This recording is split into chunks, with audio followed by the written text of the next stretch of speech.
ಹೋಗ್ಬಿಟ್ಟು ಬರೀವವ ಪಾಪ ನಿಮ್ಮ ಅಪ್ಪ ಫೋನ್ ಮಾಡಿತ್ತಲ್ಲ ಅದೇನೋ ಹೆಣ್ಣು ನೋಡಕ್ಕೆ ಹೋದಾರಂತಲ್ಲ ಪ್ರಮೋದನ್ಗೆ.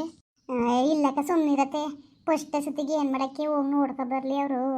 ಬೇಕಾದ್ರೆ ಇನ್ನೊಂದ್ಸತಿ ಹೋದ್ರಾಯ್ತು ಬಿಡಿ ಸುಮ್ಮನೆ ಏನಕ್ಕೆ ಅಂತ ಒಪ್ಕೊಳ್ಳಿ. ಫಸ್ಟ್ ಹೋಗಿ ಇನ್ನು ಒಂದು ಟೈಮು ನೋಡಿಲ್ಲ.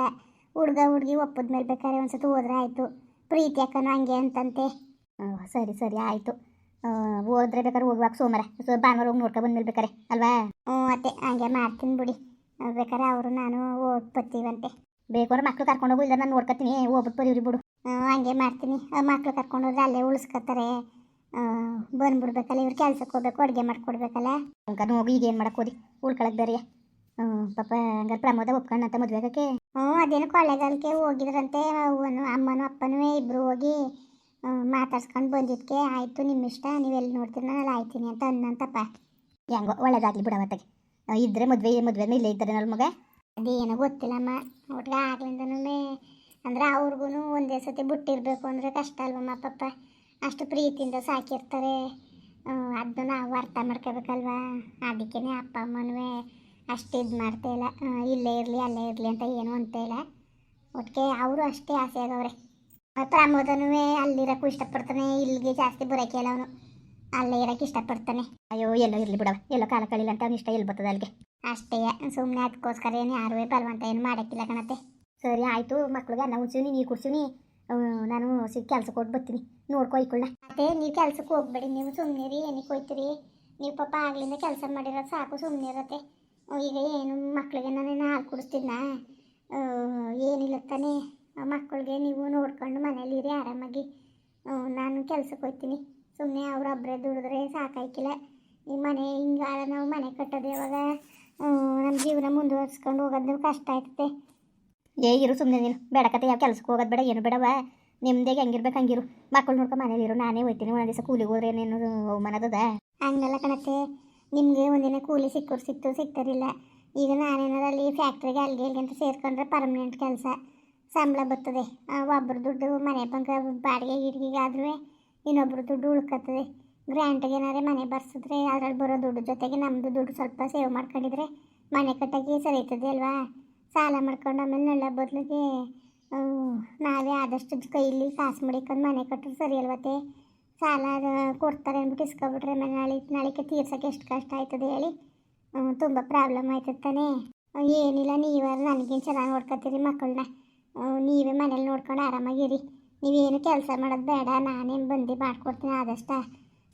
ಭಾನುವಾರ ರಜೆ ಇರ್ತದಲ್ಲ, ಬೇಕಾದ್ರೆ ಅವತ್ತು ಇಬ್ಬರು ಸೇರ್ಕೊಂಡು ಬಟ್ಟೆ ಗಿಟ್ಟೆ ತೊಳ್ಕೊಳ್ಳೋದು ಹೆಂಗಾರು ಮಾಡ್ಕೊಳಕ್ಕಾಯ್ತದೆ. ಕುತ್ಕೊಂಡು ಖಾರ ಕಡಿದ್ರೆ ಆಯ್ತಿಲ್ಲ ಕಣತ್ತೆ. ಮುಂದೆ ಜೀವನದಲ್ಲಿ ನಾವು ಮುಂದೆ ಬರಬೇಕಲ್ವಾ. ಈ ಕೆಲಸಕ್ಕೂ ಏನು ತೊಂದರೆ ಇಲ್ಲ, ಸಿಗ್ತದೆ. ನಾನು ಮೊದಲು ಫ್ಯಾಕ್ಟ್ರಿ ಕೆಲಸ ಮಾಡ್ತೀನಲ್ಲ, ಅದೇ ಬ್ರಾಂಚು ಇಲ್ಲೂ ಮೈಸೂರಲ್ಲೂ ಐತೆ. ಮೈಸೂರು ಸೇರ್ಕೋಬೋದು ನಾನು. ಇವತ್ತು ಅಂದರೆ ಇವತ್ತೇ ಕೆಲಸ ಕೊಡ್ತಾರೆ. ಕಾಲೇಜ್ ಕಡಿದ್ರೆ ಕೆಲಸದೇನಿಲ್ಲ, ಎಲ್ಲರೂ ಪತ್ತೆ ಮಾಡ್ಕೋಬೋದು. ಸುಮ್ಮನೆ ಯಾಕವ ಆರಾಮಾಗಿರು ಅಂತ ಹೇಳ್ತಾ ಇರೋದು ನಿನಗೆ. ಸುಮ್ಮನೆ ತೊಂದರೆ ತಗೊಳಕ್ಕೆ ಹೋಗ್ಬೇಡ, ಆರಾಮಾಗಿರು ಅಂತ. ಅದರಲ್ಲೇನು ತೊಂದರೆ, ಸುಮ್ಮನೆ ಇರುತ್ತೆ. ನನಗೂ ಕುಂತು ಬೇಜಾರಾಗ್ತದೆ. ಏನು ಕುತ್ಕೊಂಡು ಕಾಲ ಕಳೆಯೋದು. ಅಷ್ಟೋ ಇಷ್ಟ ಭಂಗ ಮಾಡಿದ್ರೆ ನನಗೆ ನೆಮ್ಮದಿ ಸಿಗೋದು. ಇಲ್ದಾರ ಆಯ್ಕಿಲ್ಲ, ಬೇಜಾರಾಯ್ತದೆ. ಮೈಗಾಳ್ತನ ಕಲ್ತ್ಕೊಂಡ್ರೆ ಮೈ ಕೈಯೆಲ್ಲ ನೋವು ಬಂದು ಸಾಗಿಸ್ಬಿಡ್ಬೇಕಾಯ್ತದೆ. ನೋಡೋದು ಏನಂದ ಅವನು ಕೇಳ್ದ. ಅವ್ರಿಗೂ ಹೇಳ್ದೆ, ಅತ್ತೆ ಕೇಳ್ಕೊ, ನಿಮ್ಮ ಅತ್ತೆ ಕೇಳ್ಕೊ, ಏನಾರೇ ಹೋಗೋದ ಅಂತ ಅಂದ್ರೆ ಬೇಕಾರೆ ಹೋಗುವೆ ಅಂತ ಅಂದವ್ರೆ. ಬೇಕು ಅಂದ್ರೆ ಅವರು ಅಲ್ಲೇ ಕೆಲಸ ಸೇರ್ಕೋಬೋದು ಕಣತ್ತೆ ನನ್ನ ಜೊತೆಗೇನೆ. ಅವ್ರಿಗೂ ಕೆಲಸ ಅದೇ, ಅವ್ರಿಗೆ ಇನ್ನೂ ಜಾಸ್ತಿನೇ ಕೊಡ್ತಾರೆ ಅಲ್ಲಿ ಗಂಡಸ್ರುಗಳಿಗೆ ನಮಗಿಂತವ. ನನಗೆ 15 ಕೊಟ್ಟರೆ ಅವ್ರಿಗೆ 16-17 ಹಿಂಗೆ ಕೊಡ್ತಾರೆ. ಸರಿ ಆಯಿತು, ನಿಮ್ಮ ಇಷ್ಟ ಕಣವ, ನಂದು ಏನೂ ಇಲ್ಲ. ನಿನ್ನ ಹೋಗು ಅನ್ನೋಕ್ಕೂ ಇಲ್ಲ, ಹೋಗಬೇಡ ಅನ್ನೋಕ್ಕೂ ಇಲ್ಲ ನಾನು. ಯಾಕೆಂದರೆ ಹೋಗಬೇಡ ಅಂದರೆ ಮುಂದೆ ನಿಮ್ಮ ಜೀವನ ನಡಿಬೇಕು, ಇದ್ದಂಗೆ ಇರಬೇಕು ಅಂತ ನಾನು ಹೇಳೋಕ್ಕಿಲ್ಲ. ಒಯ್ಕಿಲ್ಲ ಅಂದರೂ ಪರವಾಗಿಲ್ಲ, ಆರಾಮಾಗಿ ಮಕ್ಕಳು ನೋಡ್ಕೊಂಡು ಮನೇಲಿರು. ನಾನು ಕೆಲ್ಸಕ್ಕೆ ಹೋಗ್ತೀನಿ ಬೇಕಾರೆ. ಮಾಮೂಲಿ ದಿನಗೂಲಿಗೆ ಹೋದ್ರೆ ಎಷ್ಟು ಕೊಟ್ಟರು? 300 ಕೊಡ್ತಾರೆ ಸಂದು ಕೆಲಸ ಮಾಡಿದ್ರೆ. ಅಯ್ಯೋ ಬೇಡ ಕಣತ್ತೆ, ಆರಾಮಾಗಿರಿ. ಆಗೆಲ್ಲ ಕಷ್ಟಪಟ್ಟಿಲ್ವ ನೀವು? ನೀವು ಸುಮ್ಮನೆ ಇರಿ ಮನೇಲಿ, ಮಕ್ಕಳು ನೋಡ್ಕೊಳ್ಳಿ ಸಾಕು. ನೀವು ಇನ್ನೇನು ಮಾಡೋದು ಬೇಡ. ಸರಿ ಕಣವ ಆಯಿತು. ಅಯ್ಯೋ ಏನೋ ನಿಜವಾಗ್ಲೂ ಭಾಳ ಖುಷಿ ಆಯಿತು ಕಣವ ನನಗಂತೂ. ನಿಮ್ಗೆ ಇಷ್ಟು ಜವಾಬ್ದಾರಿ ಬಂದಿರೋದು ನಮ್ಮ ನಿಜಕ್ಕೂ ಏನಾಗ್ತದೋ. ನನ್ನ ಮಗನ ಜೀವನ, ನನ್ನ ಮಕ್ಕಳ ಪರಿಸ್ಥಿತಿ ಏನಾಗೋದು, ಈ ಪುಟಾಣಿ ಮಕ್ಕಳ ಜೀವನ ಹಾಳಾಯ್ತದಲ್ಲ ಅಂತ ಅಷ್ಟು ಯೋಚನೆ ಆಗಿತ್ತು. ಏನೋ ನಿನಗೆ ಈಗಲಾರ ದೇವರ ಭಗವಂತ ಒಂದು ಬುದ್ಧಿ ಅಂತ ಕೊಟ್ಟನಲ್ಲ, ಅಷ್ಟೇ ಸಾಕು. ನೋಡ್ತಾನು ಯಾವುದೇ ಇದಕ್ಕೂ ಮನ್ಸನ್ಗೆ ಒಂದು ಮಾನ ಮರ್ಯಾದೆಗೆ ಬದುಕಬೇಕು ಹೊರತು ಮಾನ ಮರ್ಯಾದೆ ಕಳ್ಕೊಂಡು ಯಾವುದೇ ಕಾರಣಕ್ಕೂ ಮಾನ ಹೋಗೋದು ಒಂದೇ, ಪ್ರಾಣ ಹೋಗೋದು ಒಂದೇ. ಅದನ್ನ ಅರ್ಥ ಮಾಡ್ಕೊಂಡು ಬಾಳ್ಟ ಮಾಡ್ಕೊಂಡು ಹೋಗ್ಬೇಕು ಕಣವ. ಇವತ್ತೇ ನನಗೆ ಎಲ್ಲ ಅರ್ಥ ಆಗದೆ ಕಣತ್ತೆ. ನಿಜವಾಗ್ಲೂ ನಾನು ಜೀವನದಲ್ಲಿ ಭಾಳ ನರ್ಕ ಅನ್ಭವಿಸ್ಬಿಡ್ತೀನಿ ಈ ಚಿಕ್ಕ ವಯಸ್ಸಿಗೆ. ಭಾಳ ನರ್ಕ ಅನ್ಭವಿಸ್ತೆ ನಾನು ದುಡ್ಕು ಒಂದು ಮನಸ್ಥಿತಿಲಿ ಭಾಳ ಕಷ್ಟ ಅನ್ಭವಿಸ್ಬಿಟ್ಟಿನಿ. ನೀವು ಬೇಜಾರು ಮಾಡ್ಕೋಬೇಡಿ ಅತ್ತೆ. ಇಲ್ಲಿ ತನಕ ನಾನು ಭಾಳ ನೋವು ಕೊಟ್ಟಿನಿ. ಯಾರಿಗೆ ಆದರೂ ಅಷ್ಟೇ, ಪಾಪ ನಮ್ಮ ಅಪ್ಪ ಅಮ್ಮನಿಗಾದರೂ ಅಷ್ಟೇ. ನನ್ನ ಅಷ್ಟು ಚೆನ್ನಾಗಿ ಸಾಕಿದ್ರು ಸಲುಗಿದ್ರು. ನಮ್ಮ ಅಪ್ಪನಿಗೆ ನಾನು ಅವ್ರ ಮಗಳಲ್ಲ ಅಂತ ಗೊತ್ತಿದ್ರು ಸಹ ಅಷ್ಟು ಪ್ರೀತಿಯಿಂದ ಸಾಕಿದ್ರು. ಅಂಥದ್ರಲ್ಲಿ ನಾನು ಅವ್ರಿಗೆ ಅಷ್ಟೆಲ್ಲ ಅವಮಾನ ಮಾಡಿದೆ. ಇನ್ಮೇಲೆ ನಾನು ಒಂದು ಒಳ್ಳೆದಾಗಿ ಇರಬೇಕು ಅನ್ನೋದು ನನ್ನ ಮನ್ಸಿಗೆ ಬಂದದೆ.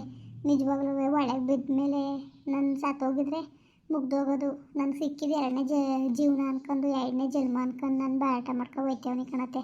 ದೇವ್ರಣೆಗೂ ನನಗೆ ಭಾಳ ಬದಲಾಗಿದ್ದೀನಿ. ನಾನು ಮುಂದೆ ಚೆನ್ನಾಗಿರಬೇಕು ಜೀವನದಲ್ಲಿ ಅನ್ನೋದೇ ನನ್ನ ಆಸೆ. ಎಲ್ಲರಂತೆ ನಾವು ಬದುಕಬೇಕು, ಬಾಳಬೇಕು, ಬದುಕಿ ಬಾಳಿ ತೋರಿಸ್ಬೇಕು ಅನ್ನೋದೇ ನನ್ನ ಆಸೆ ಕಣತ್ತೆ. ಅಷ್ಟೇ, ಇನ್ನೇನೂ ಇಲ್ಲ. ನಮ್ಮ ಮಕ್ಕಳು ನಮ್ಮ ಮಕ್ಕಳ ಜೀವನಕ್ಕೋಸ್ಕರ ನಾವು ಬದುಕಬೇಕಷ್ಟೇ. ಇನ್ಯಾವುದೂ ಇಲ್ಲ ನನಗೆ. ಅದಕ್ಕೆ ಸುಮ್ಮನೆ ಅವರು ಅಂತಾವು ನಾನು ಅಂತಾವು ಕೆಲ್ಸಕ್ಕೆ ಹೋಗೋದು ಬೇಡ ಅಂದ್ಬಿಟ್ಟು ಅವ್ರಿಗೂ ನಂಗೆ ಅಂದೆ. ಅದಕ್ಕೆ ನೋಡೋದ ಬಿಡು, ಅಮ್ಮ ಒಪ್ಕೊಂಡ್ರೆ ಬೇಕಾದ್ರೆ ಜೊತೆಲೇ ಹೋಗೋಕ್ಕಾಯ್ತದೆ ಇಬ್ರುವೆ ಅಂತ ಅಂದವ್ರೆ. ಮುಖ ಸುಮ್ಕಿರು, ನೀನು ಅಂತಾವು ಅವನಂತ ಮಾಡೋದು ಕೆಲಸವ. ನೀನು ಯಾರು ಕೊಟ್ಟು ಮಾತಾಡ್ತಿದ್ದೆ, ನೀನು ಯಾರು ಕೊಟ್ಟು ಮಾತಾಡ್ತಿದ್ದೆ ಅಂತಾವೆಲ್ಲ ಮಾತುಕತೆಗಳು ಬಂದ್ಬಿಡ್ತವೆ. ಮಗ ಗಂಡು ಇರ್ತೀವಿ ಒಂದೇ ತ ಕೆಲ್ಸಕ್ಕೆ ಹೋದ್ರೆ ಅದೇ ಸರಿ. ಅದೊಂದು ಇದಿರ್ತದೆ ನಿನಗೂ. ಒಂದು ಜೊತೆಲಿ ಯಾರು ಇದ್ದಂಗೆ ಆಯ್ತದೆ, ಇಬ್ಬರು ಕೆಲಸ ಮಾಡ್ದಂಗೂ ಆಯ್ತದೆ. ಹಂಗೆ ಮಾಡ್ಕೊಳ್ಳಿ ಮತ್ತೆ. ನೋಡಿ ಎಲ್ಲಾರಿಯ ಫ್ಯಾಕ್ಟ್ರಿ ಹಂಗಾರೆ ಅವ್ನಿಗೂ ಕೆಲಸ ಸಿಕ್ಕದ. ಕೆಲಸ ಖಾಲಿ ಅದೇ, ಸೇರ್ಕೊಂಡ್ರೆ ಸಡನ್ನಾಗಿ ಸೇರ್ಕೊಂಡ್ರೆ ಅವ್ರಿಗೂ ಸಿಗ್ತದೆ ಕನ್ನತ್ತೆ. ಸುಮ್ಮನೆ ತಗೋ ಒಂದೇ ತಗೋ ಹೋಗ್ಬೋದಲ್ಲ ಅಂತ. ಸುಮ್ಮನೆ ಯಾಕೆ ಅವರು ಅಂತಾವು ನಾನು ಅಂತಾವು ಜೊತೆಲೆ ಕೆಲ್ಸಕ್ಕೆ ಹೋಗ್ಬೋದು. ಆಮೇಲೆ ಸ್ಕೂಟ್ರು ಹೆಂಗೂ ಹೋಗೋದು ಹೋಯ್ತದೆ. ಇಬ್ಬರು ಜೊತೆಲಿ ಹೋಗ್ಬೋದು, ಜೊತೆಲಿ ಬರ್ಬೋದು ಅಂತ. ಆಯಿತು ಕಣವ, ಮಾಡಿ ನೋಡು. ನಿನ್ಗೆ ಕೆಲಸ ಕೊಟ್ಟ ನಾನು ಮಕ್ಕಳನ್ನ ಮನೆ ಕಂಡು ಹೊತ್ನಲ್ಲಿ ಅದು ಇದು ಭಂಗ ಮಾಡಿ ಬರೋದಕ್ಕೆ ಅಡುಗೆನೂ ಮಾಡ್ಕೊಡ್ತೀನಿ. ಎಲ್ಲ ನಾನು ಮಾಡ್ಕೊತೀನಿ. ಮನೆ ಬಗ್ಗೆ ತಲೆಗೆಡ್ಸ್ಕೊಬೇಡ. ಮಕ್ಕಳು ನೋಡ್ಕೊಂಡು ಮನೆ ಭಂಗ ಮಾಡ್ಕೊಳ್ಳೋ ಜವಾಬ್ದಾರಿ ನಂದು. ಮನೆಗೆ ಬಂದಷ್ಟು ಅಡುಗೆ ಆಗಿರ್ತದೆ, ಊಟ ಮಾಡ್ಕೊಳ್ಳಿ, ಮನೆ ಕಳಿ. ನಿಮ್ಮದೇ ಕಾಲ ಕಲ್ಕೊಂಡು ಹೋಗ್ರವ. ಆಡ್ಕೊಳ್ಳೋದು ಮುಂದ್ಗಡೆ ಜಾರು ಬಿದ್ದಂಗೆ ಮಾಡ್ಕೊಬೇಡಿ ಜೀವನವ. ನಮಗೂ ಇನ್ನು ಯಾರಿದ್ದರು? ನನ್ನ ಮಗ ಅಂದ್ಕೊಂಡು ಅವನಿಗೋಸ್ಕರ ನನ್ನ ಜೀವ ತೇದು. ಅವ್ನು ಬಿಟ್ರೆ ನನಗೆ ಯಾರಿದ್ದಾರೆ ಹೇಳು? ನಿಮ್ಗಳು ಬಿಟ್ರೆ ನನಗೆ ಯಾರೂ ಇಲ್ಲ ಕಣವ. ಅವನಿಗೋಸ್ಕರ ನೀ ಅಷ್ಟೆಲ್ಲ ಮಾಡಿದ್ರು ಜೀವನ ಹಿಂಗೆ ಹಾಳು ಮಾಡ್ಕೊಂಡಲ್ಲ ಅಂತ ನಾನು ಕುರುಗಿ ಭಾಳ ನರ್ಕ ಅನ್ಬೋಸ್ಬಿಟ್ಟಿನಿ ಕಣ್ ಮಗ ಅವ್ನು ಎತ್ತದ ಮೇಲೆ. ಆಯಿತು ಸುಮ್ಮನಿರಿ ಅತ್ತೆ. ಇನ್ಮೇಲೆ ನಿಮ್ಮ ಚೆನ್ನಾಗಿ ನೋಡ್ಕೊತೀನಿ. ದಯವಿಟ್ಟು ನೀವು ಬೇಜಾರು ಮಾಡ್ಕೋಬೇಡಿ. ಏನೇ ಆಗಿದ್ರು ಅದು ನನ್ನಿಂದನೇ. ಇನ್ಮೇಲೆ ಅದು ನಾನು ಸರಿ ಮಾಡೇ ಮಾಡ್ತೀನಿ. ಚೆನ್ನಾಗಿ ನೋಡ್ಕೊಳ್ದವರು ಸಿಕ್ಕಿಲ್ಲ ನಾವು ಮಕ್ಕಳಿಗೆ ಒಳ್ಳೆ ತಾಯಿಯಾಗಿರು ಸಾಕು. ಗಂಡನ ಒಳ್ಳೆ ಎಡ್ತಿಯಾಗಿ, ಮಕ್ಕಳು ಒಳ್ಳೆ ತಾಯಿಯಾಗಿ ಹೆಂಗೋ ಬಾಳಾಟ ಮಾಡ್ಕೊಂಡು ಹೋಗವ. ಅಷ್ಟೇ ನಮಗೂ ಬೇಕಾಗಿರೋದು. ಹೆಂಗೋ ದೇವ್ರದಿಂದ ಅದೊಂದು ಒಳ್ಳೆ ಬುದ್ಧಿ ಕಲ್ತ್ಕೊಂಡು ಹೋಗು. ಇನ್ಮೇಲೆ ಒಂದು ಸತಿ ಎಡಗದ ಮೇಲೆ ಮುಂಚೆ ಬುದ್ಧಿ ಕಲ್ತ್ಕೊಂಡು ಹೋಗ್ಬೇಕು ಕಣ್ ಮಗಳೇ. ಆಯಿತಾ? ನನಗೆ ಇನ್ಯಾರಿದ್ದಾರೆ ನಿಂಬಿಟ್ರೆ? ಏನು ಇನ್ನೊಬ್ಳು ಮಗಳ ಅವಳೆ ಕಣೋ, ಇನ್ನೊಬ್ಬ ಮಗ ಅವನೇ ನಂಗಿದ್ದದ. ನೀವೇ ನಂಗೆ ದಿಕ್ಕು, ಇನ್ಯಾರವ? ಯಾಕಂಗಂದಿರತ್ತೆ ನಿಜವಾಗ್ಲೂ ನಿಮ್ಮಂಥ ಅತ್ತೆ ಪಡೆಯೋಕ್ಕೆ ನಾನು 7 ಜನದಲ್ಲಿ ಪುಣ್ಯ ಮಾಡಿದೆ. ನಾನು ಅದೃಷ್ಟ ಅನ್ಕೋತೀನಿ ನೀವು ಸಿಕ್ಕಿರೋದು. ಅಯ್ಯೋ ಅಂತ ದೊಡ್ಡ ಮಾತು ಯಾಕೆ ಹೇಳವ? ನೋಡ್ಕೊತಿರೋ ಐಕೊಳ್ಳ ಕೆಲ್ಸಕ್ಕೆ ಓಡ್ಬತ್ತೀನಿ ಇವತ್ತು ಒಂದು ದಿವಸ ನಾರಿಯ. ಅಯ್ಯೋ ಇರತ್ತೆ ತಾಗೆ ಹೋಗ್ದಾರ ಆಯ್ತದಂತೆ. ನೋಡೋದ ನಾಳೆಯಿಂದನೇ ಕೆಲ್ಸಕ್ಕೆ ಹೋಯ್ತೀನಿ ನಾನು. ಸರಿ ಕಣವ, ಆಯಿತು. ಬೇಡ ಬಿಡು, ಇದನ್ನು ತಡೀಲಿ. ಒಂದು ಬಟ್ಟೆಗಳವೆಲ್ಲ ಹೋಗು ಅಕ್ಕ ಬಂದ್ಬಿಡ್ತೀನಿ. ಮತ್ತೆ ಕೆಲ್ಸಕ್ಕೆ ನೀನು ಹೋದ್ರೆ ಮೇಲೆ ಮಕ್ಕಳು ತೆಗಿರ್ಬೇಕಲ್ಲ. ಸರಿ ಅತ್ತೆ, ಆಯಿತು. ಮುಂದುವರಿಯುವುದು. ಪ್ಲೀಸ್ ಲೈಕ್ ಮಾಡಿ, ಕಮೆಂಟ್ ಮಾಡಿ, ಸಬ್ಸ್ಕ್ರೈಬ್ ಮಾಡಿ.